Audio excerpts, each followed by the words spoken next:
Salut! Aujourd'hui, ça y est, on est début mars et je vais vous faire une petite matinale aujourd'hui pour vous remettre, allez, toutes les règles qu'il faut respecter pour commencer nos jeunes semis qu'on va réaliser. Ça y est, maintenant, pratiquement tout le monde va pouvoir semer enfin.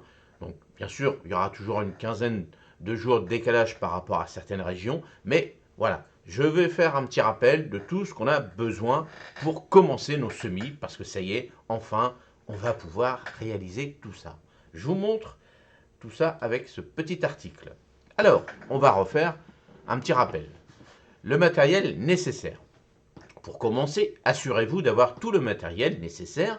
Vous aurez besoin de plateau de semis ou godet biodégradable, ça c'est comme vous voulez, un pulvérisateur pour humidifier délicatement vos semis, des étiquettes pour identifier vos cultures, une petite pelle ou une petite cuillère pour manipuler le terreau, ça c'est comme vous voulez. Donc vous voyez, ça c'est le matériel, je vous le dis à chaque fois que je vous montre les vidéos, comment... Voilà, c'est le moment. Donc regardez bien si vous avez tout ça. Là, c'est les promotions qu'on va avoir partout dans nos catalogues, dans les jardineries, dans les grandes surfaces et autres. C'est le moment de le faire. Profitez-en. Je sais qu'il y a pas mal de solderies, tout ça, qui le font en ce moment et ça vaut vraiment le coup, surtout pour les débutants qui ne veulent pas trop investir dans des plaques quand même costauds ou pas. Et ce qui est mieux quand même d'avoir des plaques alvéolées rigides. Mais si vous n'avez pas les moyens, commencez par ça. Ça marche très bien aussi. Ensuite, le terreau. Alors ça, le terreau, je répète encore une fois, le terreau idéal. Le choix du terreau est crucial. Optez pour un terreau spécial semi, léger et bien aéré, favorisant ainsi une bonne germination. Le terreau doit être humidifié avant l'usage pour permettre une meilleure adhésion autour des graines. Le terreau, ça, je vois partout, on prend de la terre du jardin, on fait nos alvéoles, on fait nos godets avec. Non, vous allez vous embêter, surtout si vous êtes débutant. Tous ceux qui ont l'habitude, qui sont des anciens, qui ont l'habitude avec leur terre, mais ils savent laquelle terre qu'il faut prendre et tout, là, eux, ils ont l'habitude, mais ils ont mis des années à trouver le juste milieu pour remplir les alvéoles ou leur petit godet. Vous, vous embêtez pas, si vous démarrez, il faut prendre un terreau à semis. Il est plus cher, c'est vrai, mais vous allez voir, question arrosage, tout ça, vous allez voir, faites le test, prenez un godet avec votre terre de jardin, un godet avec un terreau spécial semis, et vous verrez bien la différence. Les contenants. Vous pouvez utiliser des contenants spécifiques pour semis, des godets biodégradables ou même des rouleaux de papier toilette coupés en deux. Je vous avais fait une petite vidéo là-dessus sur différents modes de contenants que vous pouvez utiliser. L'important est de garantir un bon drainage pour éviter l'excès d'eau. Voilà, ça c'est une première chose qu'il faut voir, c'est l'excès d'eau.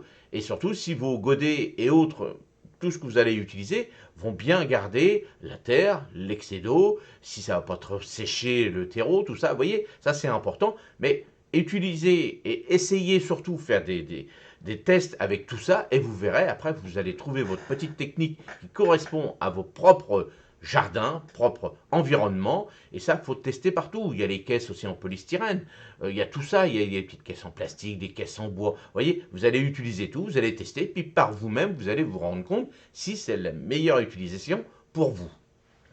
Le choix des graines, ça c'est important aussi. Sélectionnez des graines de qualité, adaptées à vos régions et à la saison.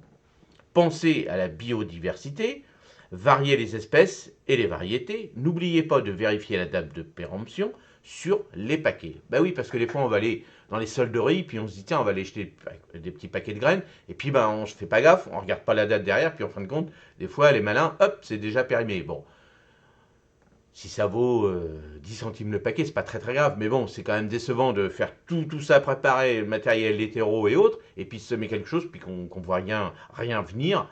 Donc voilà, choisissez, je vous avais fait des petites vidéos sur Lidl, où Lidl et Aldi, c'est je pense les mêmes fournisseurs de graines. Et là, moi j'ai essayé, et ça marche très très bien pour tous ceux qui n'ont pas trop d'argent au démarrage, mais aussi après, rien ne vous empêche, une fois que vous êtes bien adapté, si vous voulez vraiment augmenter la variété, les variétés de graines, de légumes que vous voulez faire dans vos jardins, là vous allez sur des sites ou dans votre région, si vous avez encore la chance d'avoir des grainiers, parce que moi par exemple chez nous ça n'existe plus, donc des grainiers qui peuvent vous vendre des graines rares ou des choses comme ça, qui correspondent bien sûr, ce qui est marqué, à la saison et aussi à votre région. Ça, c'est important aussi. Ne partez pas dans des choses un peu dans tous les sens. ou vous allez semer ou faire plaisir des choses qui ne vont pas pousser dans vos régions. Donc, si vous êtes débutant, prenez les basiques. Hein. Commencez tout doucement à prendre quelques petites graines. Donc, Lidl, ça vous permet à moins de 30 centimes de commencer un petit potager pas très cher. Et rien ne vous empêche d'aller sur les sites spécialisés où là, bien sûr, le petit sachet va valoir peut-être 2-3 euros, mais vous aurez fait déjà un bon geste, surtout si c'est des associations, vous pourrez faire un bon geste aussi, et puis faire les deux. Ce qui est important, c'est de satisfaire tout le monde. Ensuite, les conditions de germination. Voilà. La majorité des graines nécessitent une température entre 18 et 22 degrés pour bien germer. Placez vos semis dans un endroit lumineux, mais évitez le soleil direct qui pourrait les dessécher. Une mini-serre peut créer un environnement idéal. Alors, je répète, hein, mais la majorité des graines, donc entre 18 et 22, pour les salades, on peut mettre 15 degrés, mais 18-22, vous voyez, là j'en ai là à côté, mes graines de salade, je les mets, là il fait 19, là aujourd'hui, en plus là, ça y est, commence à avoir la chance d'avoir du soleil, donc automatiquement, il va peut-être faire 20-21, là ici, parce que ça chauffe, hein, j'ai 3 belles fenêtres qui, mon bâtiment, mon petit atelier, je l'ai mis justement en plein sud pour qu'il chauffe rapidement et puis que je fasse surtout des économies d'énergie. Donc automatiquement, donc il faut bien respecter de 18 à 22. Alors 18, c'est très bien pour la plupart des graines de légumes. Au-dessus de 20, 22, voire 25 pour tout ce qui va être un peu plus frileux, c'est-à-dire les aubergines, les poivrons. Mais ça, c'est avec l'expérience, vous verrez bien. Si vous mettez des poivrons à 18, ils vont pas sortir tout de suite, vous allez attendre un petit peu plus de temps. Par contre, si vous les mettez à 24, on va dire, au bout d'une semaine, vous avez déjà les cotylédons qui apparaissent. Donc, des fois, ça permet de gagner de l'énergie parce que si vous mettez un poivron, je dis une bêtise, pendant 3 semaines à chauffer à 18, il faut peut-être mieux le mettre 4-5 jours à 24 et comme ça, vous gagnez de l'énergie et surtout du temps. Et puis, on est content quand ça germe rapidement, hop, on le rempote aussi rapidement. Donc, ce qui est important, c'est une fois que je vous l'ai toujours dit, une fois que ça commence à germer, il va falloir trouver un endroit très lumineux, ça c'est important. Et si vous n'avez pas encore l'objectif de se dire, là je vais faire ça à la maison, et puis que j'ai pas encore une vingtaine de degrés sous mes tunnels ou dans un autre endroit qui est lumineux, attendez, retardez un petit peu ce genre de semis. Mais bien sûr, si vous mangez vous avez besoin de 3 plants de poivrons ou d'aubergines, achetez-les chez les producteurs, ça vous fera gagner de l'énergie surtout en ce moment. Et comme ça, vous gardez de la place pour autre chose qui là sera plus susceptible à correspondre à votre environnement. Si vous avez des petites serres, tout ça qui chauffe, là en ce moment, là cet après-midi, je peux vous dire qu'il va faire à peu près 20-25 sous les tunnels et sous mes tunnels à moi. Et moi j'ai une table chauffante pour que la nuit, parce que la nuit ça a gelé ce matin, une petite gelée blanche. On a eu -1, -2 à peu près. Et puis moi je chauffe au moins à 10 degrés. Je ne veux pas chauffer cette année à 18, hein, je vous l'avais déjà expliqué, pour le coût énergétique. Donc là, ça maintient un petit peu, mais je sais que tout de suite, avec les rayons de soleil qui s'annoncent toute la semaine, on va avoir le matin, tout de suite à 10-11 heures, même avant, 18 degrés d'un seul coup. Donc ça me permet de gagner du temps et de l'énergie, ça c'est le plus important. Alors, l'entretien des semis.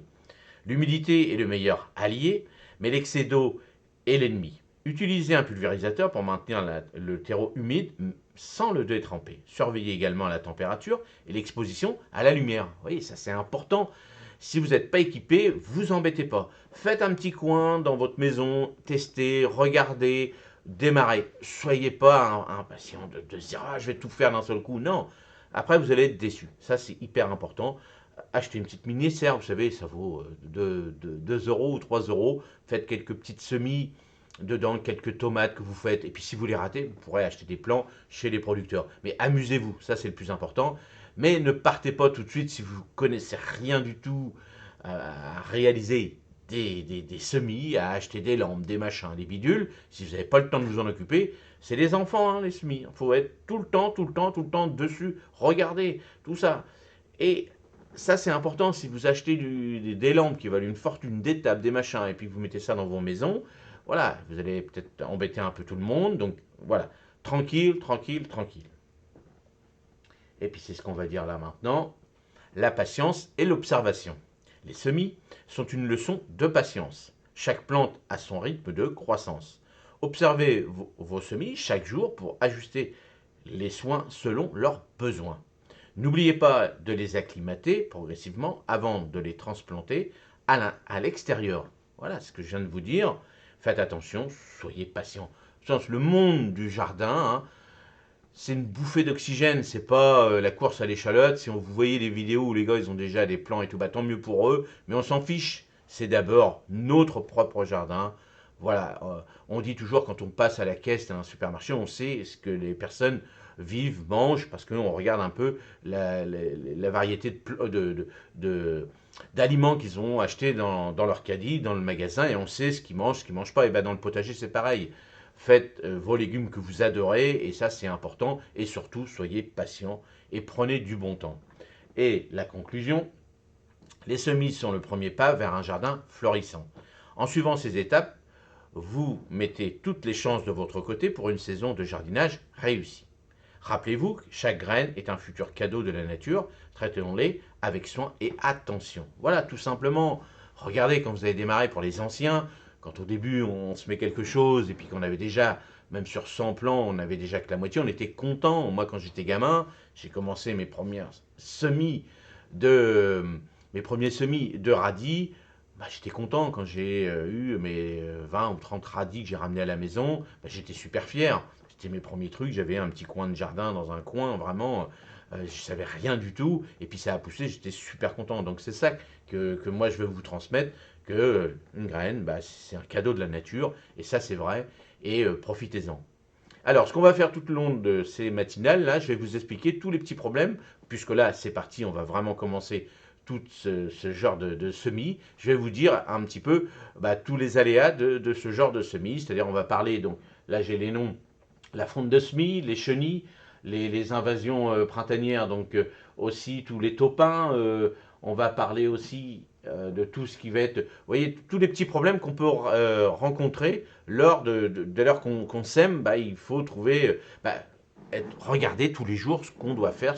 Donc je vais vous donner des petites astuces, justement, bah, attention si vous allez avoir ça, des pucerons, des petites choses comme ça, des petites chenilles, des larves, des trucs, et puis bah, vous donner des petits indices que, bah, attention, il y a quelque chose qui se passe dans vos bacs à semis ou vos plaques alvéolées, et aussi quand vous allez commencer à semer directement en pleine terre. Allez, on se retrouve demain matin. Merci, salut!